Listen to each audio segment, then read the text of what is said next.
अगर श्रीमद् भगवत गीता सिर्फ एक धार्मिक ग्रंथ होती तो शायद आज भी ये दुनिया भर के लीडरशिप प्रोग्राम्स और पर्सनल फाइनेंस सेमिनार में कोट नहीं होती।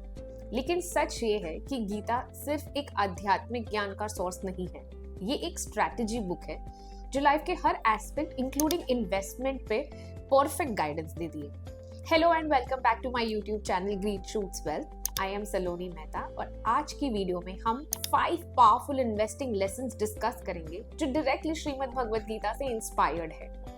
अगर आप इन लेसन्स को अपनी इन्वेस्टमेंट स्ट्रैटेजी में अप्लाई करेंगे तो आप सिर्फ पैसे नहीं, फाइनेंशियल विजडम भी कमाएंगे।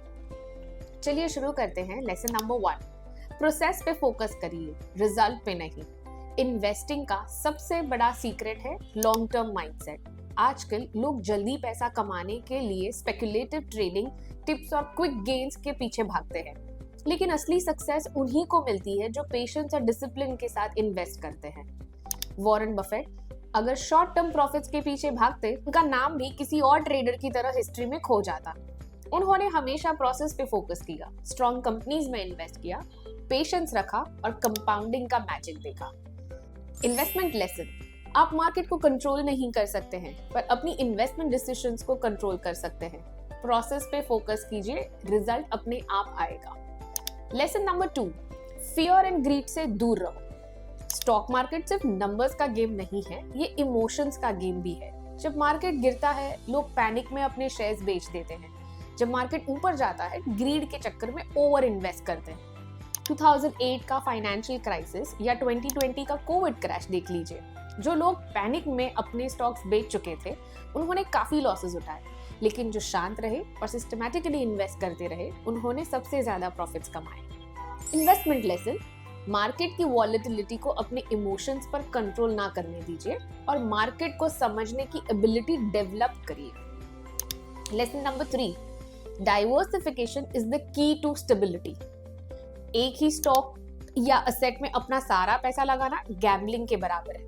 ट्रू इन्वेस्टर्स वही होते हैं जो डाइवर्सिफिकेशन का पावर समझते हैं, डिफरेंट सेक्टर्स, असेट क्लासेस और ज्योग्राफीज में इन्वेस्ट करते हैं ताकि रिस्क मैनेज हो सके। फॉर एग्जांपल, कोविड लॉकडाउन के टाइम अगर किसी ने सिर्फ रियल एस्टेट में इन्वेस्ट किया होता और प्रॉपर्टी प्राइसेस गिर जाते तो उनका सारा पैसा अटक जाता। सिमिलरली, अगर किसी ने इक्विटी, गोल्ड एंड बॉन्ड्स का बैलेंस पोर्टफोलियो बनाया होता तो वो सिचुएशन में वो फाइनेंशियली सिक्योर रहते हैं। इन्वेस्टमेंट लेसन, सही एलोकेशन और डाइवर्सिफिकेशन से अब आप फाइनेंशियल स्टॉर्म से बच सकते हैं। लेसन नंबर 4, समय से पहले और भाग्य से ज्यादा कुछ नहीं मिलता। स्टॉक मार्केट में fear of missing out, FOMO सबसे बड़ा रिस्क है। दूसरे लोग क्या कर रहे हैं उस पर फोकस करके आप गलत डिसीजंस ले सकते हैं। Everyone has a different financial situation and risk tolerance capacity.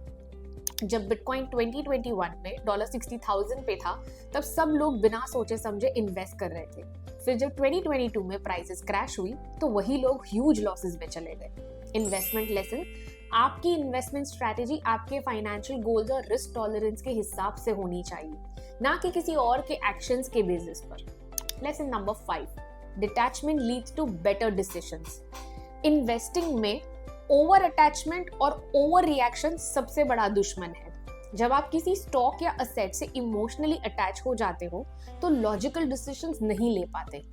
बहुत लोग एक स्टॉक को सिर्फ इसीलिए होल्ड करते हैं क्योंकि उन्होंने उसमें इन्वेस्ट किया था, चाहे वो फंडामेंटली वीक हो चुका हो। यही अटैचमेंट लॉसेस का रीजन बन जाता है।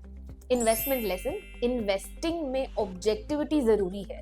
जो असेट अच्छा परफॉर्म नहीं कर रहा उसे एग्जिट करने में हेजिटेशन नहीं होनी चाहिए। श्रीमद् भगवत गीता से सिर्फ जीवन का ज्ञान नहीं मिलता बल्कि इन्वेस्टिंग और फाइनेंशियल विजडम का भी एक टाइमलेस सोर्स है।